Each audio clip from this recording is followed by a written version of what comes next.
시편 109편 21절부터 31절까지 읽겠습니다.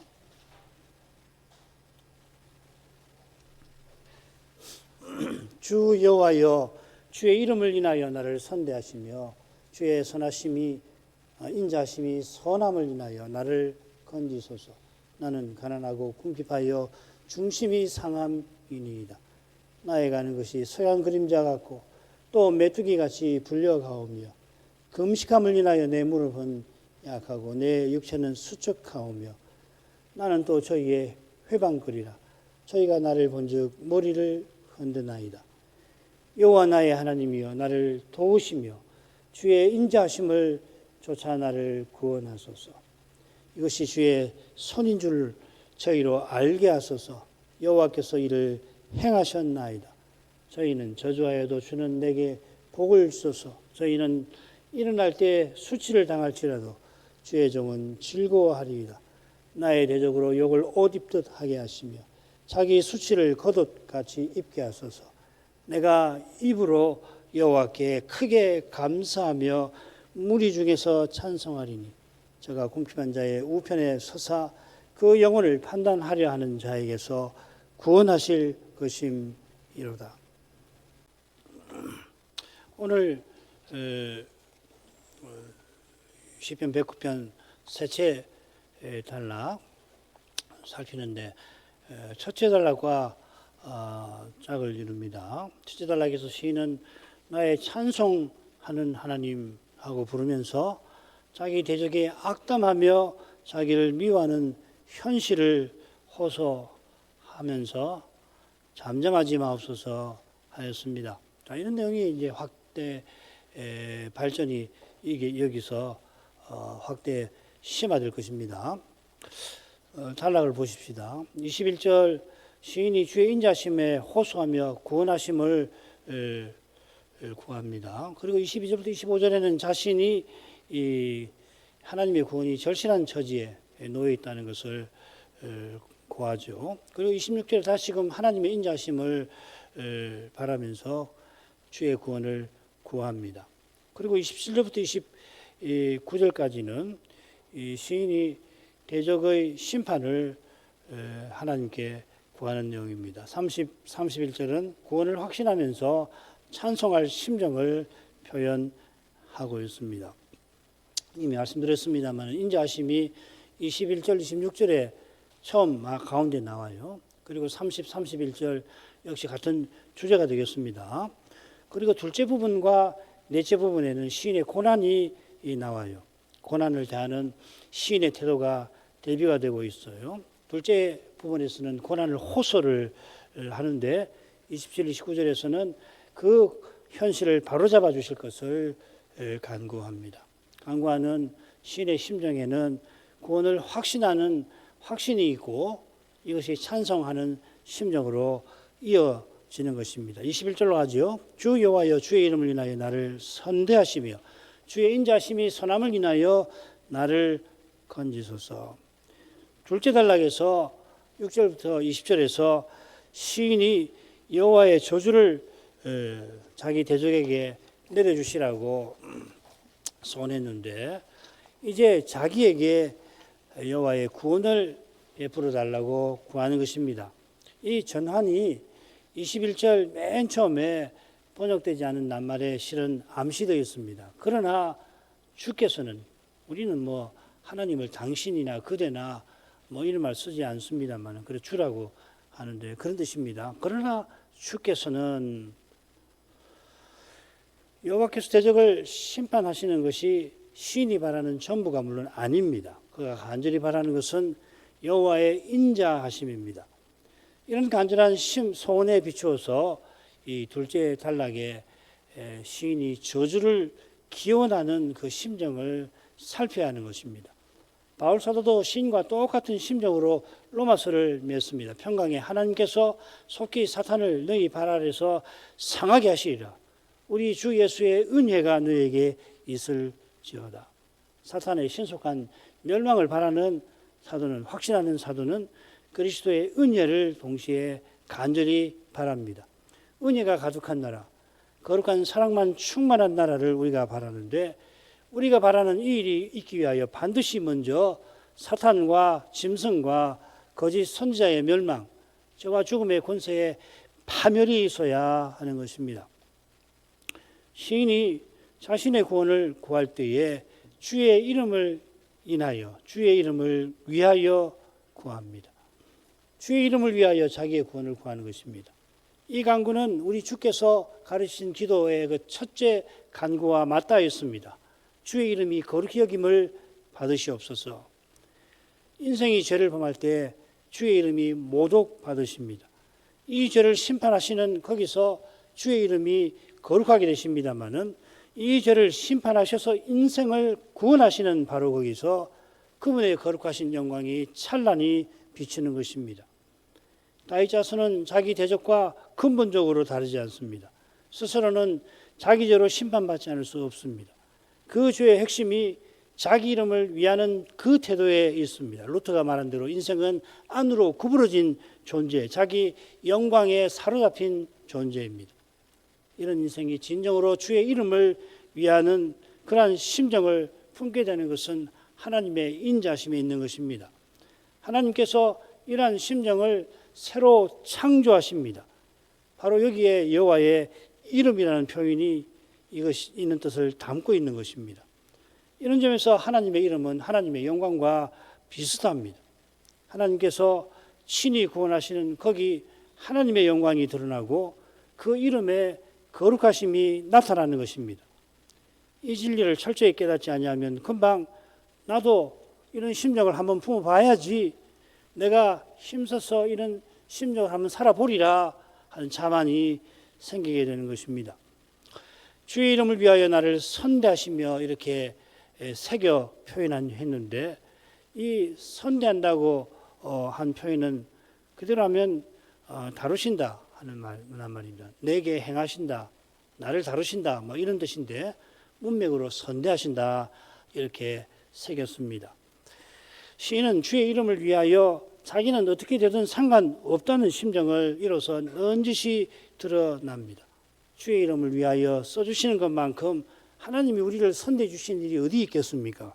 그러나 우리 인생은 너무도 약한 나머지 스스로는 참으로 선한 것보다 그저 당장에 잠시라도 선한 그것에 만족하고 거기서 그치고 맙니다. 이것이 바로 고난 없이 영광에 이르려고 하는 심산인 것입니다. 그러나 고난이 영광을 이룹니다. 이것이 참으로 선한 것입니다. 인생의 악을 하나님의 손으로 만들 만큼 선한 것이죠. 이보다 선한 것은 없지요. 그래서 참으로 선한 것이에요. 따라서 영원히 선한 것입니다. 악을 완전히 사라지게 만들 선이 그리스도와 함께 고난받는 바로 거기에 있는 것입니다. 이런 내용이 주의 인자심이 선함을 인하여 하는 표현에 나옵니다. 인자심, 여호와 하나님이 친히 언약을 이루어 은혜의 사랑을 주를 믿는 우리에게 베푸시는 것, 특별히 사랑을 베푸시는 그 점이 인자심에 잘 드러나고 있습니다. 이게 왜 선한지 하나님께서 언약을 이루시는 방식과 붙어 있습니다. 지금 다윗이 언약을 힘써서 이루려고 하는데 언약을 짓밟는 자에게 그가 짓밟히고 있는 중입니다. 이보다 악한 게 없지요. 사탄이 적그리스도를 세워서 그를 섬기라고 주의 택하신 자도 삼키려 하는 것보다 악한 게 없습니다. 그보다 더 악한 것은 그리스도를 십자가에 못 박는 것밖에 없을 것입니다. 십자가에서 가장 악한 일이 자행되었는데 그 십자가를 통해서 하나님이 우리의 구원을 이루신 것처럼 장차도 이런 신비한 방식으로 구원을 완성하실 것이고 지금 그 과정입니다. 얼마나 신비한지 이보다 아예 더 없이 비교할 것도 없이 선한 것이에요. 참된 믿음은 바로 이 신비를 보는 것입니다. 그래서 믿음은 참 놀라운 것이에요. 그리스도와 함께 고난받는 길을 기꺼이 걷는 것입니다. 다윗은 나를 건지소서 하는데 그저 고난에서 벗어나려는 것만 아닙니다. 이건 무리 중에서 찬송하려고 하는 소원, 마지막 소원과도 붙어 있습니다. 거룩한 교회가 영원히 주의 이름을 찬송하는 그 구원을 바라는 것입니다. 남이야 망하든 말든 상관없고 나만 어떻게 무슨 술 스스라도 멸망해서 건진받으면 그만이지. 이런 심정은 참된 믿음에서는 절대로 나올 수가 없을 것입니다. 둘째 부분으로 가죠. 나는 가난하고 궁핍하여 중심이 상함이니이다. 나에 가는 것은 석양 그림자 같고 또 메뚜기같이 불려가오며 금식함을 인하여 내 무릎은 약하고 내 육체는 수척하오며 나는 또 저희의 해방거리라. 저희가 나를 본즉 머리를 흔드나이다. 시인은 하나님의 구원이 절실한 처지에 있다 하고서 하나님께 호소하죠. 나는 가난하고 궁핍하고 중심이 상합니다. 16절에서 우리가 살폈습니다. 가난하고 궁핍하다는 것은 언약을 이루려 한다는 그 이유로 언약을 짓밟는 자에게 짓밟히는 상태를 흔히 가르쳐요. 이런 사람입니다. 궁핍한 사람, 가난한 사람은 이런 사람입니다. 마태복음 그 팔복에 나오는 마음이 가난한 사람하고 같은 거죠. 그 상태가 얼마나 비참한지 다윗은 자기 중심이 상합니다 하고 호소합니다. 여기 이 상함은 16절과 사실 다른 말입니다. 거기서는 믿음을 잃을 것 같은 상태를 가리켰는데 여기서는 심한 고통을 겪고 있는 것을 가리킵니다. 이 상함이라는 말이 참 중요한데 이사야 53장 여호와의 종의 노래에 이렇게 나옵니다. 그가 찔림은 우리의 허물을 인하며. 다윗의 고난을 하나님이 귀히 여기시고 이 여호와의 종을 세상에 보내시는데 써주셨을 것입니다. 나에 가는 것은 석양 그림자 같고 또 메뚜기 같이 불려갑니다. 석양 그림자가 길어지다가 계속 길어지다가 어느 순간 사라지듯이 메뚜기가 바람에 불려가서 없어지듯이 시인은 자기 인생길이 곧 끊어질 것처럼 느낍니다. 그러니까 죽음 앞에 서 있는 것을 표현하는 거죠. 곧 들이닥칠 죽음 앞에서 시인은 금식을 택합니다. 곡기를 끊고서 결연하게 주의 이름을 부릅니다. 쉬시 기도하며 무릎을 꿇었을 텐데 금식하면서 꿇은 터라 무릎이 약해서 몸을 지탱할 수가 없어 꼬꾸라질 것만 같습니다. 몸도 수척합니다. 윤기는 없어지고 기운이 떨어집니다.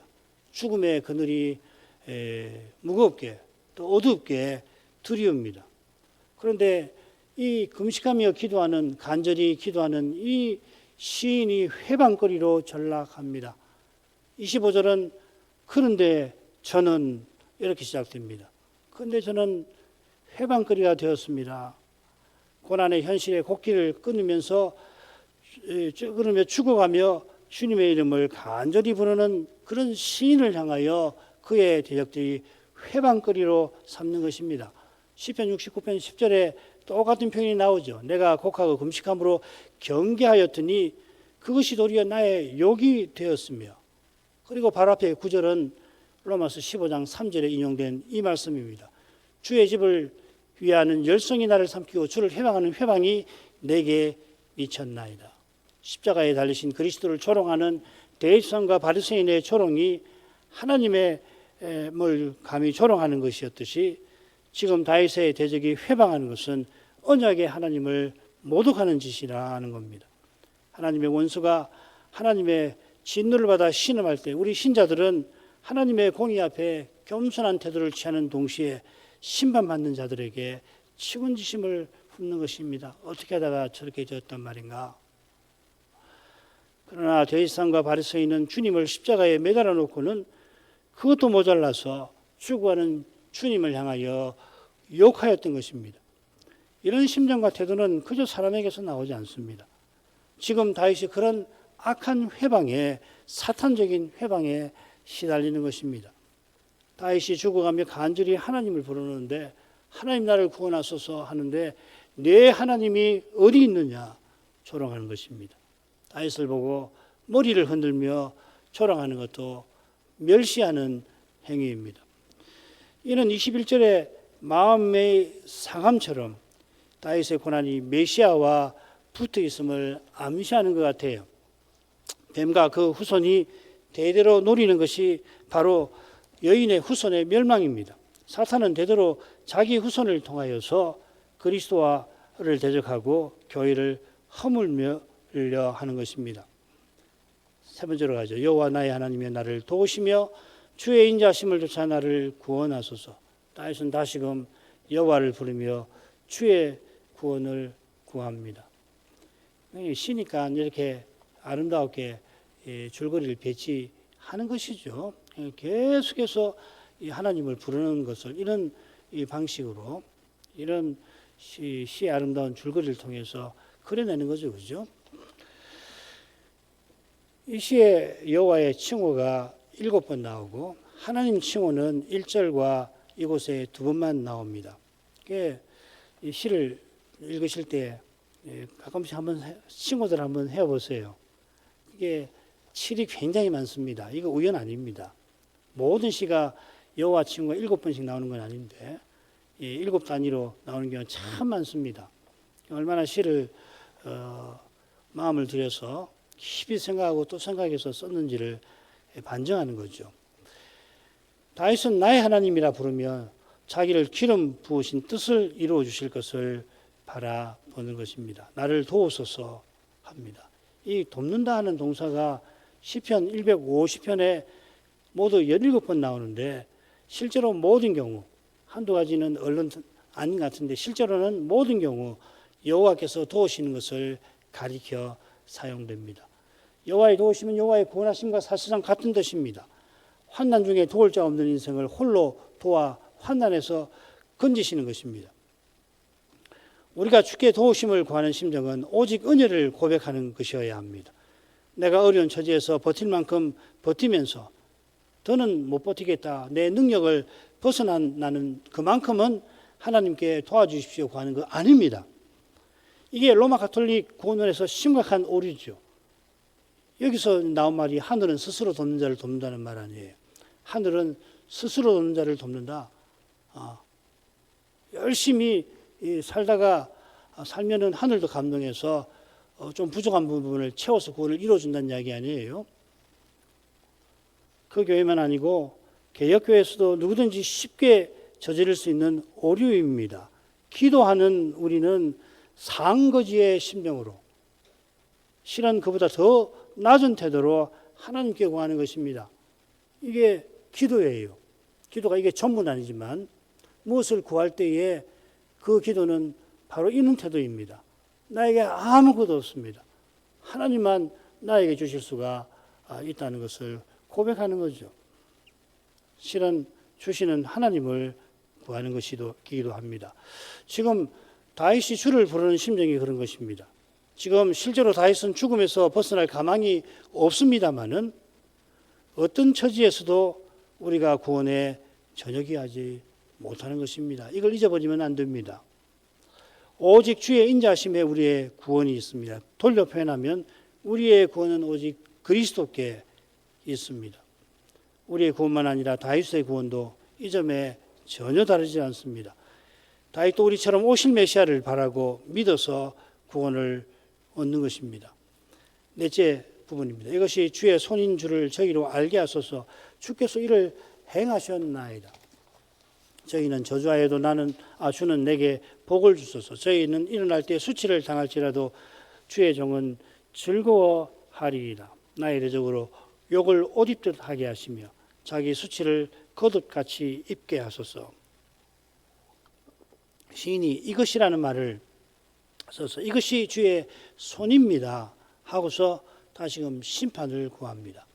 문맥을 고려하면 이것이 26절의 내용을 가리킬 수가 있겠습니다만 중요한 것은 이 낱말, 똑같은 낱말이 20절에 한 번 더 나왔다는 것을 고려할 필요가 있습니다. 이 낱말 히브리 말로 조트라는 말인데 이게 시편에 18번밖에 안 나옵니다. 이것저것 우리가 흔히 쓰는 말이지만 그렇게 자주 쓰는 말이 아니고 시편 109편에 묘하게 둘째 단락 마지막이죠. 그리고 여기 2번 나옵니다. 둘째로 이것이 26절의 내용을 가리킨다 하더라도 27절에서 이것이 하나님의 심판을 가리키는 것과 무관하지 않고 사실은 같은 거죠. 그러니까 결론적으로 이것은 이 다윗의 대적을 심판하시는 것을 가리킨다 이렇게 보는 것이 좋다 하는 겁니다. 시인의 대적이 이것 곧 하나님의 저주를 당할 때 주의 손임을 알게 하소서 시인이 구합니다. 주의 손은 주께서 친히 저주를 베푸시는 다는 뜻이겠습니다. 이게 여호와께서 이를 행하셨나이다 하는 표현에도 담겨 있습니다. 우리 번역은 이 부분이 독립되어 나옵니다만은 이 부분도 대적에게 알게 하시는 내용에 속할 것입니다. 이것이 주의 손인 것을, 여호와께서 이를 행하신 것을 저희로 알게 하소서. 원문의 순서는 이를 알게 하소서. 이것이 주의 손임을, 주께서 이것을 행하셨음을 이렇게 되어 있습니다. 이렇게 읽는 것이 좀 자연스러울 것 같아요. 아울러 주의 손은 주의 성신을 종종 가리킵니다. 예수님이 귀신을 쫓아내시는 대목, 누가복음과 마가복음을 대조해 보면 성신을 하나님의 손이라고 표현하셨죠. 하나님이 성신으로 귀신을 쫓아내시듯이 심판도 행하십니다. 이게 삼일체론하고도 긴밀하게 연결되어 있는 거예요. 그죠? 하나님께서 신이 하시는데 성신으로 하시는 거예요. 이 사실을 자기 대적이 알게 해달라고 다윗은 구합니다. 다윗이 구하는 것은 우선 자기 대적이 심판을 통해서 자기네가 다윗에게 죄 범한 것을 인정하게 만들어 주시라 하는 것일 겁니다. 그들은 힘과 꾀로 다윗을 악담하고 죽이려 했는데 그리할 때 다윗을 죄인으로 만들었습니다. 이걸 바로 잡아 주실 것을 다윗이 구하는 것입니다. 둘째로 이로써 다윗은 하나님이 거룩한 영광을 드러내 주실 것을 첫째보다 더 바랍니다. 이게 주의 이름을 위하여 자기를 선대해달라 하는 심정과도 붙어 있습니다. 하나님의 영광을 위하여 인생이 지원받은 것을 다윗이 고백하는 겁니다. 저희는 저주하여도 이렇게 새겼는데요. 실은 저희가 저주하게 하십시오 이렇게 되어 있습니다. 담대히 말하는 겁니다. 자기 대적을 향하여 마치 저주해볼 테면 해보라고, 저주하고 싶은 대로 해보라고 다윗이 말하는 것도 같습니다. 그렇게 담대히 말하는 이유가 이어나오죠. 그러나 주께서 내게 복을 주실 것입니다. 내게라는 말은 없습니다. 주께서 대적의 저주가 전혀 소용없게 만드십니다. 아무리 저주를 퍼붓는다 하더라도 주께서 복을 내리실 것이니까 그게 다 소용없게 될 것입니다. 그들이 저주하는 만큼 복 주실 뿐만 아니라 그보다 더 주시는 거죠. 이게 로마서 5장 12절부터 21절에 나오는 중요한 교훈 가운데 하나이기도 합니다. 다윗의 확신이 이어집니다. 저희는 일어날 때 수치를 당할지라도 주의 종은 즐거워하리이다.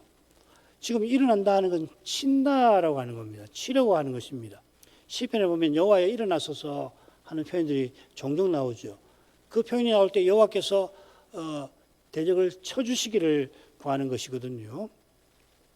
반대로 원수가 일어나는 것은 다윗을 죽이려는 건데 오히려 수치를 당할 것입니다.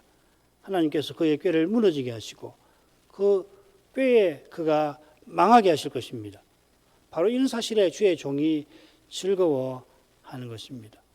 주의 종이 주의 심판을, 구원을 보고 즐거워하는 중에 나의 대적은 욕을 옷 입듯 할 것입니다. 29절도 다윗의 확신으로 보는 것이 좋습니다. 여기는 옷 입게 하옵소서 구하는 건데 확신으로 보는 게 좋습니다.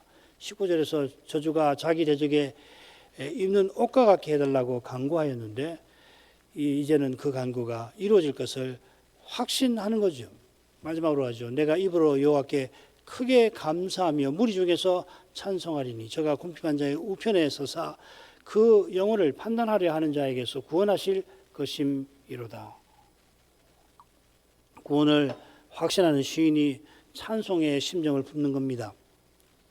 주의 구원이 큰 것이라 시인은 여호와께 크게 감사하려 합니다. 크게 심히 감사하는 것은 그 구원이 심히 큰 까닭입니다. 그 구원이 심히 큰 것은 다윗이 자기 대적에게 저주를 비는 데서도 짐작합니다. 하나님께서 마귀를 우리 발 아래에서 속히 상하게 해주실 것을 바라는 사도가 전에 마귀의 일꾼 마냥 하나님을 대적하는 데서 자기를 건져주신 구원에 얼마나 감사했겠습니까? 이는 사도가 그리스도로 말미암아 범사에 감사하라 명령하는 것과도 붙어 있습니다. 이 명령은 그리스도를 믿고 섬기게 하신 은혜, 장차 그리스도와 같아지게 하실 약속 위에 서 있는 것입니다. 어마어마한 명령이죠. 범사에 감사하라. 비슷하게 다윗이 크게 감사한 것은 그저 자기 목숨 하나 이제 부지하게 되었다는 데 있는 게 아니라 메시아를 통하여 영원한 나라를 세워주실 그 일을 바라본 데 있는 것입니다. 그래서 크게 감사하는 거예요. 다윗이 굳이 입으로 감사하려 합니다. 그 이유는 어렵지 않죠. 시에 처음으로 가면 이렇게 말하는 이유를 알 수 있습니다. 지금 다윗의 대적들은 악한 입, 괴사한 입, 거짓된 혀, 미움의 말로 그를 죽이려 합니다. 하나님께서 호흡을 주신 듯이 하나님을 부르게 하신 데 있듯이 하나님께서 인생에게 입을 만들어 주신 뜻은 하나님을 찬송하라 하신 것입니다. 이게 이스라엘을 지으신 목적이기도 합니다. 이사야 43장 21절. 이 백성은 내가 나를 위하여 지었나니 나의 찬송을 부르게 하려 함이니라. 히브리서도 마찬가지예요. 히브리서 13장에도 같은 교훈이죠. 참미의 여사. 이스라엘을 지으신 것은 하나님과 언약 맺으신 것을 말하는 그 재창조라고 부릅니다.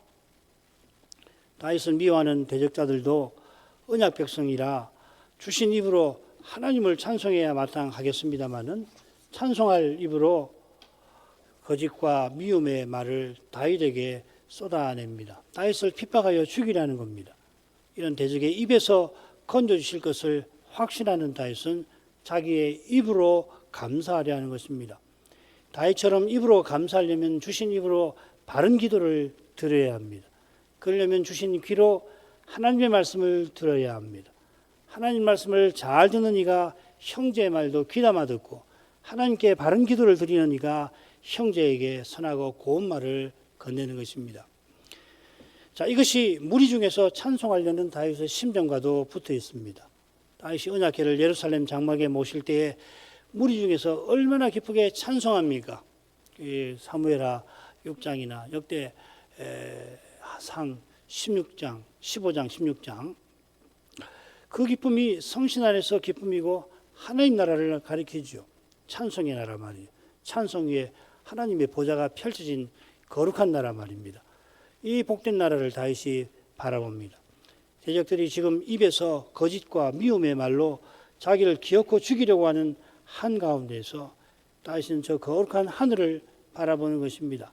거기 모든 성도가 흰옷을 입고 영원히 3일을 찬송할 것입니다.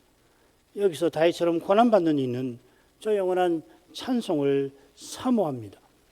다윗이 이 찬송을 바라는 소망은 견고한 근거 위에 서 있습니다. 굳게 서 있습니다. 그 근거는 저가 궁핍한 자의 우편에 서 계실 것이라는 사실, 약속입니다.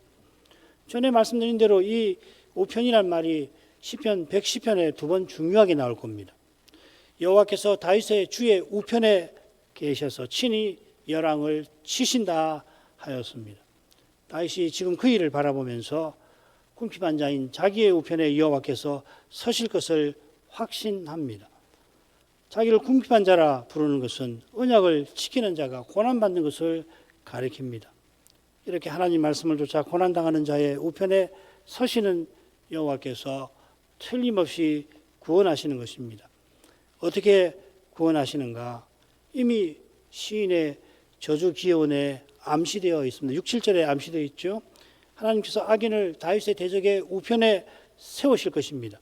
악인이 재판받는 다윗의 대적을 쳐서 그가 다윗의 대적이 죄를 지고 죄인이 되게 만들 것입니다. 만들게 하실 것입니다. 이를 위하여 하나님께서 그 심판대에서 궁핍한 자의 우편에 서실 것입니다. 다윗의 대적이 궁핍한 자 다윗의 영혼을 판단하려고, 즉 그를 정죄하여 죽이려고 합니다마는 그 사악한 손아귀에서 하나님이 다윗을 친히 구원하실 것입니다. 친히 거룩한 영광을 드러내실 것입니다. 거룩한 영광을 뵙는 것이 우리에게 실로 영광스러운 일이듯이 자기 영광을 철저히 부리지 않고서는 이 거룩한 영광을 뵙지 못합니다. 그래서 거룩하다고 하는 것입니다. 우리가 죄와 죽음의 현실에서 하나님께 간절히 도우심과 구원을 구하지만은 자기가 원하는 대로, 심지어 자기가 깨달았다 하는 대로 하나님이 이루어 주시지 않을 때에 더 괴로운 처지에 내몰리게 됩니다. 그럴 때마다 하나님은 얼마나 거룩하신 분인가, 하나님은 얼마나 거룩하신 분인가 기억할 것입니다. 내가 원하는 것보다 훨씬 우리의 구원을 그분이 원하시듯이 내가 깨달은 것보다 하나님의 뜻은 여전히 훨씬 더 높은 것입니다. 우리의 기도도 우리의 구원에 조금도 기여하지 못합니다. 기도로서 우리는 구원을 받는 것이죠. 실은 기도하게 하셔서 구원 받게 하시는 거죠. 믿음으로 구원 받는다. 이 말은 홀로 주께서 구원하신다는 뜻 아니에요. 이 진리를 깨닫는 거기서 하나님의 거룩하신 영광, 하나님이 홀로 구원하시는 영광이 비칩니다. 바로 이 빛이 우리 안에 늘 좌절하고 낙심하기 쉬운 우리 안에 참된 소망을 불러일으킵니다. 가장 절망스러운 거기서 아무리 봐도 나와 내 현실을, 그리고 일어난 일과 일어나고 있는 일과 일어날 것 같은 일들을 살필 때에 아무런 소망이 보이지 아니하는 바로 거기서 신자는 전심으로 하나님을 바라봅니다. 이것이 해답입니다. 이미 구원입니다. 기도하겠습니다. 거룩하신 아버지, 다윗이 대적의 미움과 핍박에 죽을 지경에 처하였을 그때 하나님의 인자심이 선함을 인하여서 오실 메시아를 바라보고서 오히려 거기서 여전히 죽을 지경이지만 하나님의 구원을 확신하며 하나님을 찬송할 심정에 이르렀습니다. 이러한 일은 그저 다윗이 위대해서가 아니요 오직 하나님이 실로 위대하신 데 있나이다. 다윗이 아무리 위대한들 스스로는 죄와 죽음의 현실을 이기지 못하고 그만 어려운 현실에서 낙담하고야 말 것입니다. 오직 하나님께서 그리스도 안에서 죄인을 구원해 주십니다. 하나님의 도우심만이 연약한 인생을 저 소망의 나라에 들이십니다. 딸리는 인생이 구원에 이르지 못하는 이 분명한 진리를 명심하고 또 명심하여 겸손히 하나님의 은혜를 구하게 하시옵소서. 그리하여서 인생으로서 도무지 견딜 수 없는 그 절망스러운 바로 그 현실에서 하나님이 참된 소망이심을, 유일한 소망이심을 발견하게 하시옵소서. 거기서 우리의 구원이 얼마나 신비한지, 이 구원을 이루시는 하나님은 얼마나 거룩하신 분인지 깨닫게 하시옵소서. 홀로 찬송을 받으시옵소서. 예수님 이름으로 기도합니다. 아멘.